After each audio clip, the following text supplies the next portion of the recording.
West Philadelphia, born and raised. That's where my story started. Both my mom and my dad, by the time I was born, they were both faithfully practicing Islam.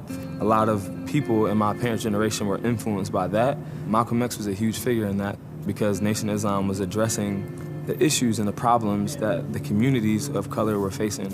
One of my memories of being in Philly is walking up to the mosque and hearing the call to prayer all the time, lay out the rug and know what to say, speaking in Arabic to God, like all those types of things, even knowing how to wash properly before I went in to pray, fasting, all those things like I learned from my older brother Sharif and from my dad.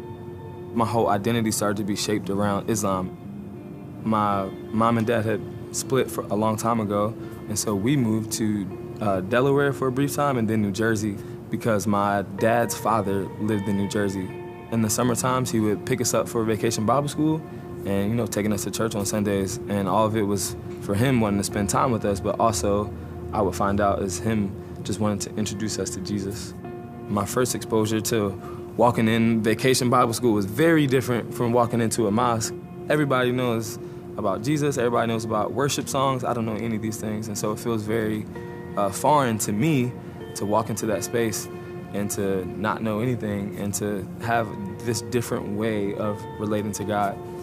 My experience in Islam, for me, it felt like boundaries and burdens. Walking into a church and seeing so much freedom felt so much different.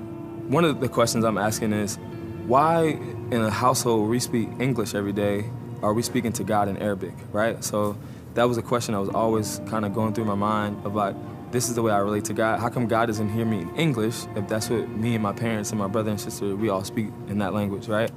And one of the car rides that we took, my grandfather said to me, we get into this argument about who God is. Mind you, I'm 12 years old, but I'm very passionate about what my parents have taught me and what I believe about God. And so we start to get into this argument. I tell him, you know, Allah is God, and Allah, the word, means God, right? And I've been told that. And that means our gods are the same. He rebuttals and says that our gods are not the same. And he said that he could pray right now as he was driving in the car, and he knows that God would not only hear him, but to answer his prayers. He shared the gospel with me. And what I remember about what he shared mostly was that those who knew Jesus would be with him in heaven forever, and those who didn't would go to hell. And that everything was about this personal relationship with Jesus. And so for me, I felt like I don't think I have a personal relationship with God. I think what I've had is not anything personal. It doesn't feel relational at all. I prayed that day to receive Christ and then asked a lot of questions because I didn't know all of what it meant to follow Jesus. My mom, she was disappointed.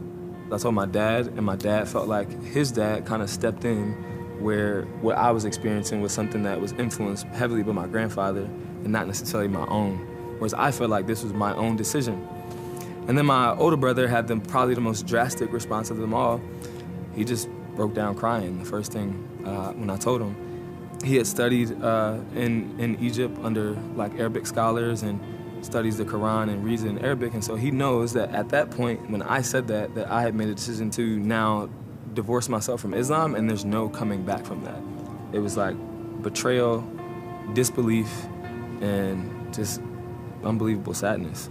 Yeah, it was hard because, I mean, after I made that decision, I didn't automatically start going to church. I had a Bible, but I tried to understand it as best I could. Well, I feel the weight of my sin, and I feel like I need to go someplace where I can deal with that. And so when I've been moving into college, my mom, ironically, mentions that she saw a poster of a Christian fellowship that was meeting. And so I go, and they start talking about the fact that God loves us, and he could love us in spite of our sin.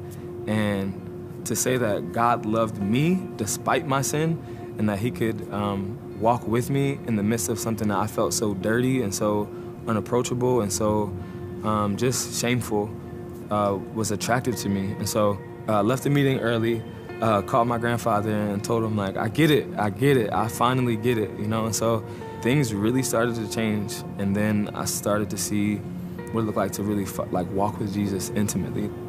Is your grandfather still alive? No, he passed in 2013. Yeah. What would you say if you were still here Man, I think I would thank him for sharing with me the most precious gift that I've ever been given, that has helped me to persevere through so many hard times. Man, I was running hard in what I was raised in and what I was taught and what my family told me, and I thought I knew the truth.